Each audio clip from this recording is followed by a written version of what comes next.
Rooftop Tales presents Summer's Betrayal.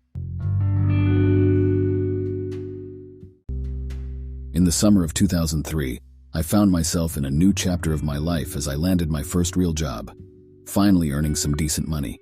It may have been a small-time gig, but it was official and on the books, and it made me feel good about myself. With my newfound income, I started treating myself, feeling like $1 million, or at least 100.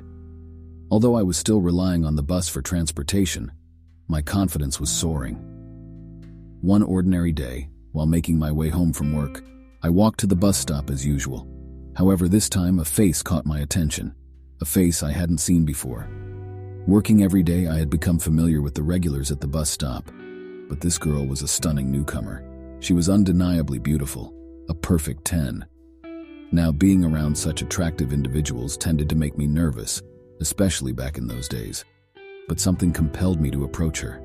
I stood beside her, headphones in place, trying to maintain a cool demeanor. Curiously, she kept stealing glances at me, those extended gazes that held more meaning. Intrigued, I lowered my headphones and mustered up the courage to strike up a conversation. I greeted her with a casual, "Hey, what's going on?" We exchanged pleasantries, and she introduced herself as Kiana. From there, it was as if we had known each other for ages. We effortlessly clicked, cracking jokes and sharing hearty laughter, losing ourselves in the joy of the moment while waiting for the bus to arrive. Finally, the bus pulled up, and as etiquette dictated, the ladies boarded first. She was among the group of women who stepped onto the bus, leaving me momentarily uncertain. It was crowded inside, and in my haste, I couldn't locate her. I walked further, aware of the line of people behind me, making it difficult to stop and search. But then, suddenly, I felt her hand grab my arm. It was her, pulling me into the seat beside her, ensuring we could continue our engaging conversation. Laughter and playful banter filled the air, accompanied by a palpable sense of flirtation. My stop approached, but I was so engrossed in the moment that I missed it. I decided to keep the conversation going, and she got off at her stop, while I had to take the bus in the opposite direction to reach home. And that's how our relationship began, in the most natural, fun, and exciting way. We started talking and messaging each other every day, getting to know each other on a deeper level. It turned out that her grandmother's house was located on one of the blocks leading to my house. This newfound connection led me to start taking walks from my place to her grandma's house, seizing the opportunity to visit her and letting our bond blossom into something beautiful. I felt like the luckiest man in the world, as she was undoubtedly a perfect 10, although I had never been accustomed to dealing with someone so stunning. One day, wanting to surprise her and shower her with gifts, I bought myself a new phone and a matching one for her. They were clamshell phones, popular before the era of smartphones. My phone had a unique feature where opening it caused lights to run around the clamshell, and the call would automatically connect. I thought it was the epitome of cool, so I added the same feature to her phone. We would talk endlessly through the night, cherishing every moment. It was a beautiful experience.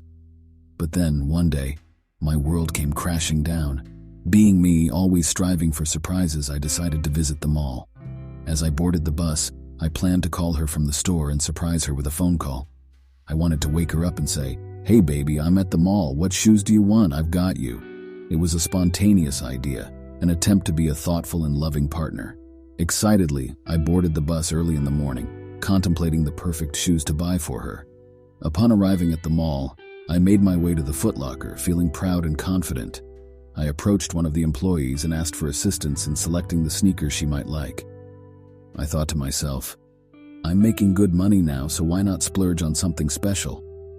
As I reached for my phone to call her, I realized I had put it on speaker mode to impress the employee with the cool phone feature. To my horror, as I dialed her number, the phone fell from my hand and opened up, inadvertently activating the call. And then, in the midst of the busy store, surrounded by strangers, I heard it. The sounds of intimacy, moans, and passionate exchanges. It was as if my world had shattered in an instant. I desperately tried to speak, to ask what was happening, but I could only listen in disbelief to the sounds of my girl engaging in an intimate encounter with someone else. It was a painful realization, a betrayal I never expected.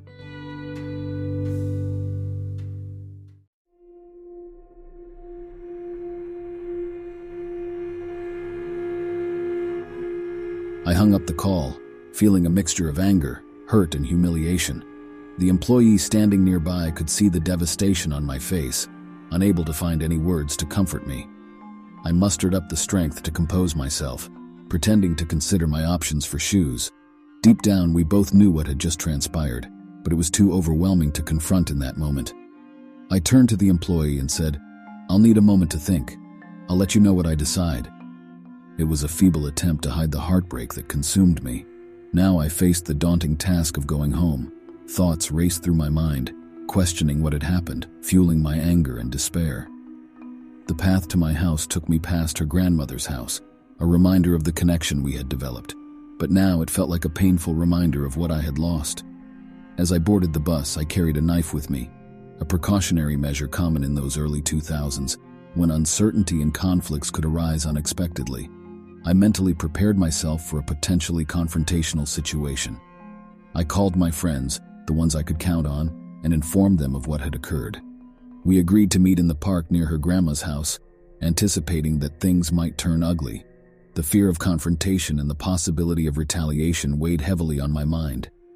Arriving at her grandma's house, emotions overwhelmed me.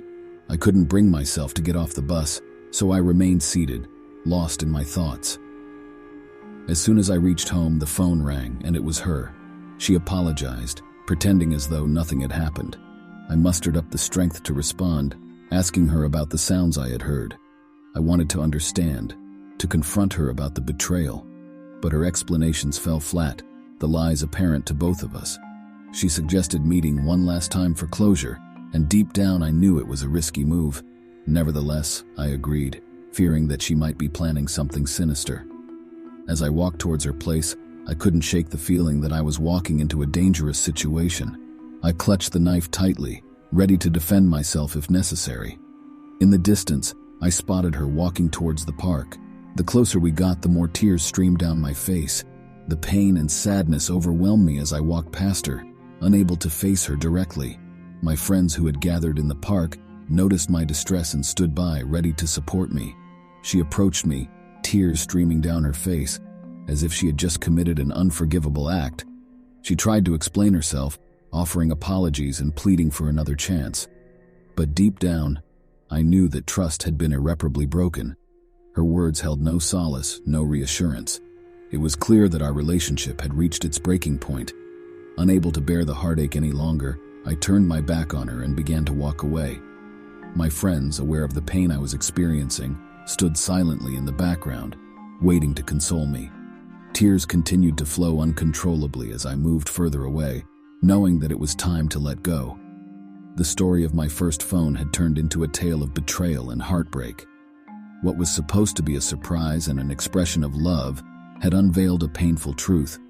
It was a harsh lesson in trust and the complexities of relationships.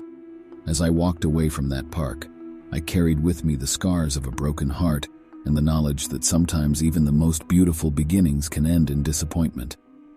But life moves on, wounds heal, and lessons are learned.